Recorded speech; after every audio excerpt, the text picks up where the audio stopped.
La Semaine du patrimoine de Saint-Roch-des-Aulnay revient pour une 7e édition cette année. Et pour en parler, j'ai justement le président depuis la toute première édition, qui est M. Marc-André Rioux. Bonjour. Bonjour. Monsieur Rioux, j'aimerais ça que vous me racontiez comment c'est venu l'idée de la Semaine du patrimoine. Environ en 2007, j'étais conseiller municipal à Saint-Roch-des-Aulnay, puis probablement sensible à la richesse de notre patrimoine puis notre culture. C'est pas difficile, hein? Non, on en a un beau patrimoine. Alors, le conseil municipal a décidé de se faire une politique de la culture et du patrimoine, la première de la MRC de Lillette. Et puis, on a formé un comité, puis après quelques années de fonctionnement, à un moment donné, j'avais fait une visite de courtoisie à la direction générale de la Corporation de Seigneurie des Aulnay pour rencontrer Mme Dominique Garon. À l'époque, et puis, c'est là qu'est sortie l'idée de faire une semaine du patrimoine. On voyait clairement qu'on avait les moyens de faire ça. Au fil du temps, on parle de la 7e édition. J'imagine que ça a évolué. Oui. Au début, c'est le comité de la culture et du patrimoine qui s'en occupait. Puis la municipalité est responsable du site de la Seigneurie des Aulnay. C'est coûteux pour une petite paroisse. Fait que on a pensé qu'on essayait de voler de nos propres ailes. On a trouvé un volet à Patrimoine Canada qui permettait à un groupe de bénévoles d'avoir une subvention pour faire la Semaine du patrimoine. Ça fait il y a 3 ans de ça. Fait que depuis ce temps-là, on a une bonne subvention tous les ans. Et comme l'équipe est agréable à travailler, à tous les ans, on améliore l'équipe. On est rendu avec une très bonne équipe. Et ça vous donne un peu plus de liberté de pouvoir le faire comme ça aussi? Oui. Puis on peut aller chercher des collaborateurs, puis tout ça, dans la région, tout ça. Puis d'ailleurs, il exige, le Patrimoine Canada exige que ce ne soit pas la municipalité qui soit le maître d'œuvre de ça. Ça prend un groupe de bénévoles. Donc, pour la 7e édition, ça va se dérouler cette année du 6 au 13 août. Oui. Et qu'est-ce que vous nous proposez? On a peut-être au-dessus d'une trentaine d'activités différentes. Elles sont toutes gratuites. Ça commence un dimanche avec Peggy Bélanger, qui va avoir enregistré tout frais un disque avec la compagnie Stradivarius de Turin en Italie. Oui. Et puis, ça va être des extraits de ce disque-là qu'elle va nous faire chanter. On a cette année mis l'emphase sur la famille, les enfants. Il y a plusieurs activités qui vont avec la famille. Par exemple, Mélissa Rioux va aller amener les enfants sur le bord du littoral pour cueillir des plantes comestibles. Puis après ça, revenir leur faire déguster ça.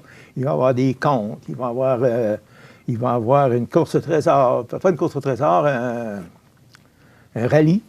Puis des dessins sur le pavé. Tout ça. En tout cas, il y en a beaucoup de choses pour les enfants. Il y en a aussi pour le patrimoine. Il va y avoir quelqu'un qui va faire du lassage de raquettes. Il va y avoir quelqu'un qui va faire de la vannerie. C'est des choses qu'on n'a pas la possibilité de voir souvent parce que c'est très spécialisé. Ouais. Puis, il n'y a pas de cours pour ça. Non. C'est très, très rare. Donc, c'est une possibilité que vous nous offrez de pouvoir aller voir ce genre d'activité-là. C'est des gens qui sont... Il y en a un dans une région qui fait ça. Là. Ici, c'est Arnaud Caron qui a gagné un prix aussi au niveau de la MRC pour son travail. Là. Puis, etc. Il y a aussi des conférences. Une belle conférence est donnée par Judith Douville du Musée de la mémoire vivante qui va nous parler de la pêche à l'anguille dans notre région. Ça va être suivi par un panel où on va avoir des pêcheurs, des anciens pêcheurs de notre paroisse qui vont nous parler de ce qu'ils ont vécu, tout ça. Hein. Et puis, on va même avoir une dégustation d'anguilles fumées ou d'anguilles fumées qui vont avoir été faites ici, là, dans notre coin. Bien, c'est amusant que vous disiez ça parce qu'il y a beaucoup d'histoires de famille, justement. Quand on parle avec les personnes de 60 ans et plus, souvent, il y a des histoires de pêche d'anguilles, justement, et de dégustation d'anguilles. C'était quelque chose qui était assez commun, assez populaire dans le temps, mais qu'on a beaucoup moins facilement aujourd'hui. C'est ça, parce qu'il y a eu une baisse d'anguilles dans le fleuve. Là. Oui, effectivement.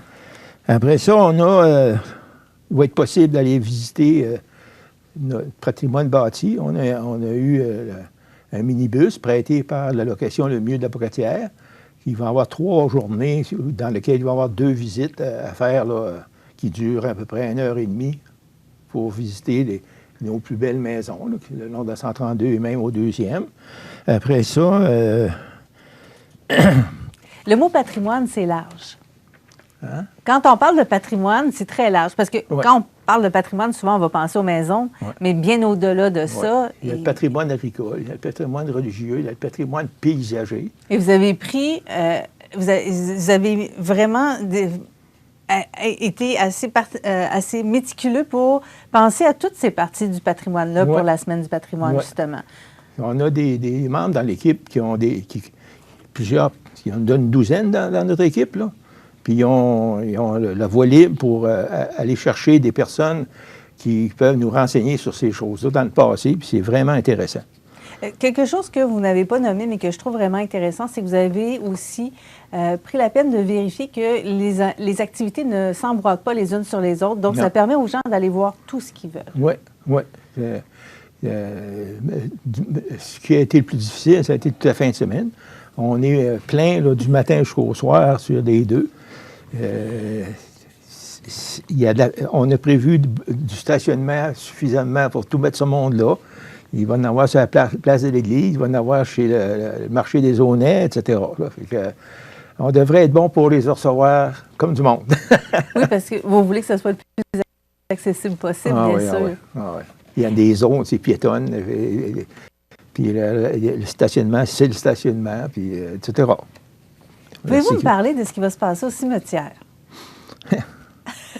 Je vous vois sourire. Je pense que vous aimez ça, cette partie-là. Ouais. C'est vraiment intéressant. Il va y avoir des personnes costumées qui représentent des personnes qui ont été inhumées dans le cimetière.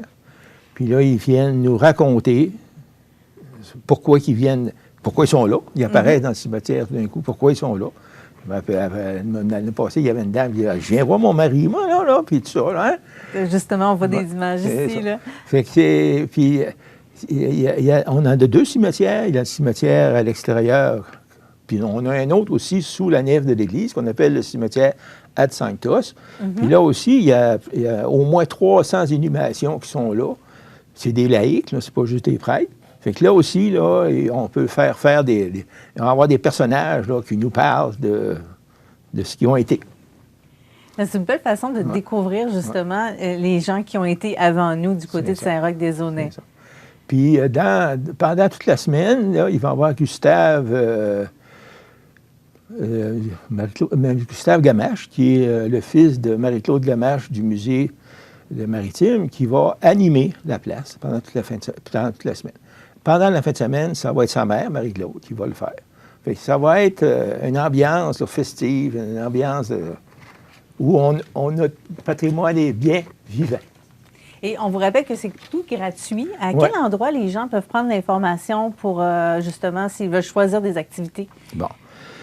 Il y a si vous faites la Semaine du patrimoine de Saint-Roch-des-Aunais, il y a une page Facebook pour l'événement dans laquelle le dépliant est disponible. On a sur une fiche le site de Tourisme Chaudière-Appalaches. Si vous faites ça, Semaine du patrimoine, il va y avoir un lien pour aller chercher le programme là aussi. Il est sur le site de la municipalité de Saint-Roch-des-Aunais.